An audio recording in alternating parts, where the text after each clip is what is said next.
합의를 공식 발표 연기 이유를 밝혔습니다.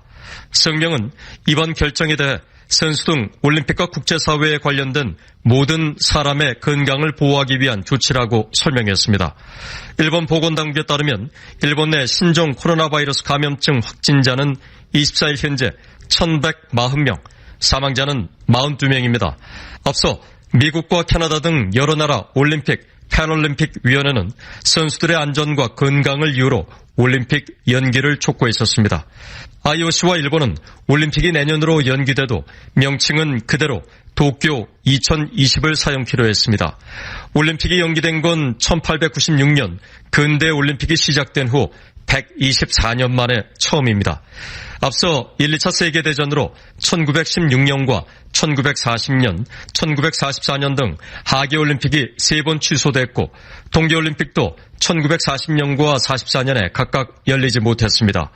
아울러 개최국 기후를 고려해 1988년 서울올림픽과 2000년 시드니올림픽, 1964년 도쿄올림픽 등의 개최 시기가 9월에서 10월로 사전 조정된 적은 있지만 전염병을 이유로 올림픽이 연기된 건 역사상 처음입니다. 이번 올림픽 연기 결정에 따른 파장도 클 것으로 예상됩니다. 당장 수많은 돈을 투입해 7년 가까이 올림픽을 준비했던 일본이 입을 타격이 클 것으로 전문가들은 분석하고 있습니다. 도쿄올림픽 조직위원회는 대회 준비에 공식적으로 126억 달러를 지출했다고 밝혔지만 일본 언론들은 이보다 훨씬 많은 돈이 투입됐다고 보도했습니다. 언론들은 선수촌 아파트 등 건물과 호텔, 식당, 여러 기반시설 확충을 통해 경기를 살리고 수십만 명의 외국 관광객을 유치하려던 계획에 차질이 불가피하게 됐다고 전했습니다. 일본의 SMBC 니코 증권은 이달 초 올림픽이 예정대로 열리지 않으면 64억 달러의 경제 손실이 발생하고 국내 총생산 GDP가 1.4% 감소할 것으로 내다봤습니다. IOC 역시 중개권료 등을 통해 50억 달러 이상의 수입을 올리던 올림픽이 연기되면서 예산과 운영에 타격을 받을 것으로 예상됩니다. 올림픽이 연기되면서 경기 예선 일정과 훈련, 다른 국제대회 일정도 수정해야 하기 때문에 적지 않은 혼란이 있을 것으로 보입니다. 도쿄올림픽은 당초 19일 일정으로 7월 24일 개막될 예정이었습니다. 도쿄올림픽 조직위원회는 이번 올림픽에 11,000여 명의 선수와 200개국 2만 5천 명의 취재진, 수십만 명의 관광객이 도쿄를 찾을 것으로 예상했었습니다. DN뉴스 김영권입니다. 신종 코로나 바이러스가 국제 외교 행사에도 차질을 주고 있습니다. 다자 정상회담 일정들이 잇따라 취소되고 바이러스 대응과 협력을 주제로 한 화상회의가 이어지고 있습니다. 박형주 기자가 보도합니다.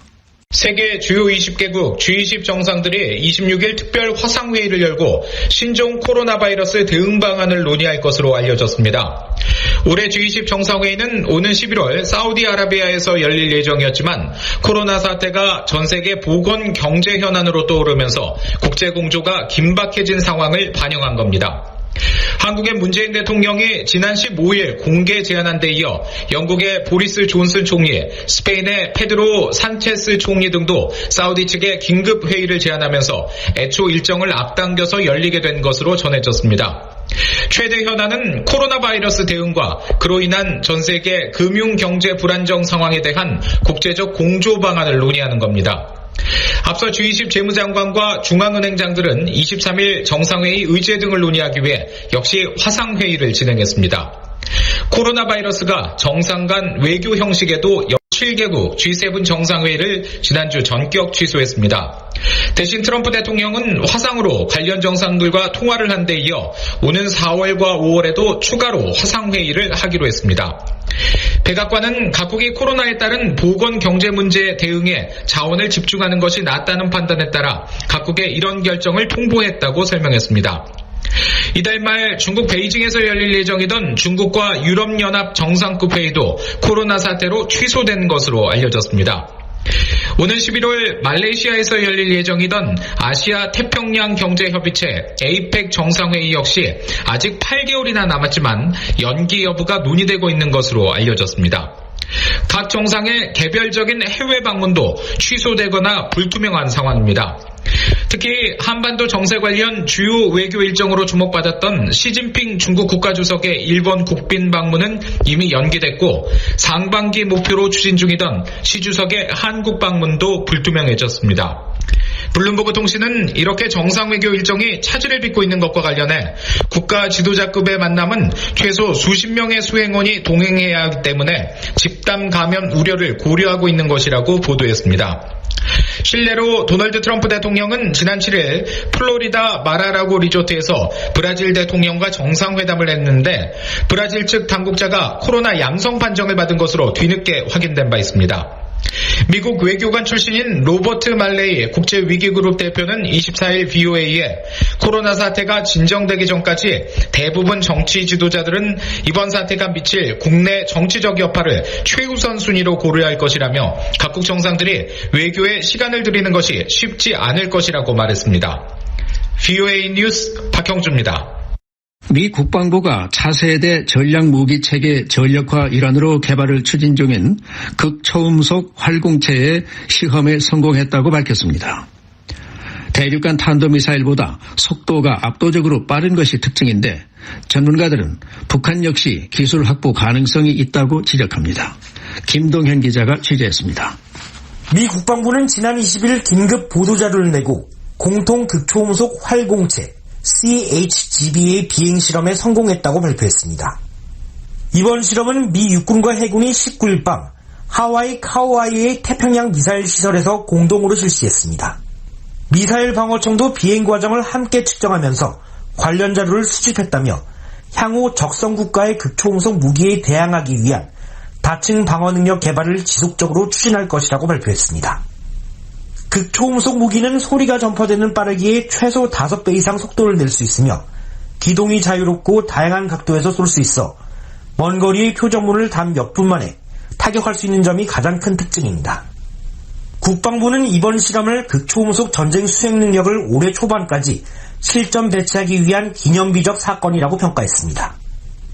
조니 울프 미 해군 전략체계 프로그램 국장은 2017년 비행실험의 1단계 성공에 이어 이번 비행실험에서는 무기체계에 추가적 강도를 가했다며 CHGB는 표적 사거리를 향해 지속적인 극초음속 활강 능력을 보여주는데 성공했다고 밝혔습니다. 이어 향후 극초음속 활공체의 타격 능력을 실전 배치하는 단계로 넘어갈 준비가 돼 있다고 강조했습니다. 국방부는 CHGB가 완벽히 실전 배치될 경우 재래식 탄두와 유도장치, 내열 보호장갑 등으로 구성될 것이라며 향후 육군과 해군이 각각 바다와 육지의 전장 환경에 맞도록 관련 무기체계와 발사대를 조정할 것이라고 밝혔습니다. 미국이 극초음속 무기의 소리가 전파되는 빠르기에 15배 속도를 내는 요격기 SM-3 블록2A를 개발 중이지만 현재로선 극초음속 미사일에 대처할 수 있는 방어체계가 전무합니다.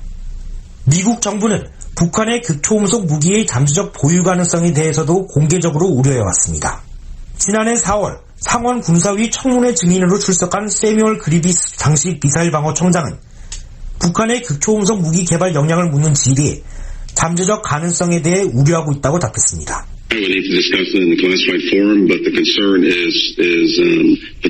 그리비스 청장은 관련 정보는 비공개 형식으로 논의해야 할 사안이지만 잠재적 개발 역량 또는 외부 기술 확산을 통한 획득 가능성이 있다고 증언했습니다.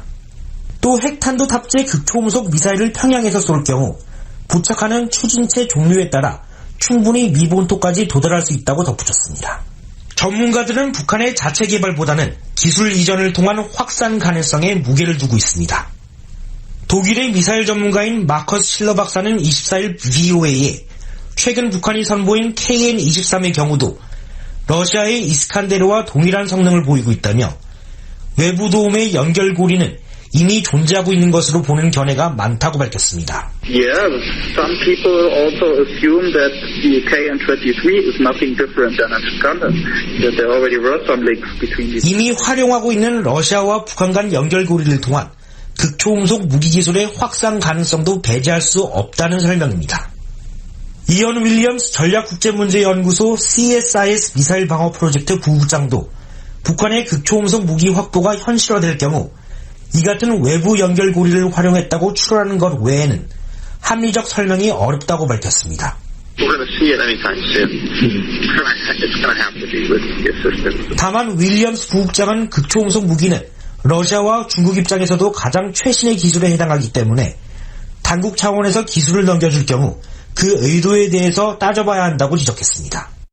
특히 중국과 러시아가 개발을 추진하고 있는 극초음속 무기는 설계 개념부터 판이하게 달라 쉽게 특정할 수 있기 때문에 기술 확산이 될 경우 책임을 묻기가 쉬워진다고 덧붙였습니다. 브루스 베넷 랜드연구소 선임연구원은 관련 러시아 기술의 확산이 이루어진다면 세계 패권 경쟁에 따른 정치적 셈법이 동기가 될 수 있다고 전망했습니다. Impact on the U.S. as more important than the risk to the 러시아가 북한의 극초음속 무기 보유에 따른 자국의 안보 위험은 낮다고 보고 패권 경쟁과 관련해 미국에 가하는 압박 효과에 더 가치를 둘 가능성이 있다고 베넷 선임연구원은 분석했습니다. VOA 뉴스 김동현입니다. 북한의 군사 위협이 입증 가능한 수준으로 감소하기 전까지는 현재의 주한 미군 병력 규모를 유지해야 한다고 워싱턴의 민간단체가 주장했습니다. 미 국방정보국 DIA가 북한의 재래식, 비재래식 전력에 관한 기밀 보고서를 작성할 것도 제안했습니다. 지다겸 기자가 보도합니다. 워싱턴의 보수 성향 민간단체인 헤리티지 재단이 북한의 핵과 미사일, 재래식 전력에 대한 대응 방안을 담은 특별 보고서를 발표했습니다. 헤리티지 재단은 23일 발표한 이 보고서에서 2021 회계년도 국방수권법과 국방부 지출 승인 법안에 관해 의회에 보내는 74개의 권고안을 제시했습니다. 보고서는 이 단체 21명의 연구원이 공동 작성했습니다. 이들은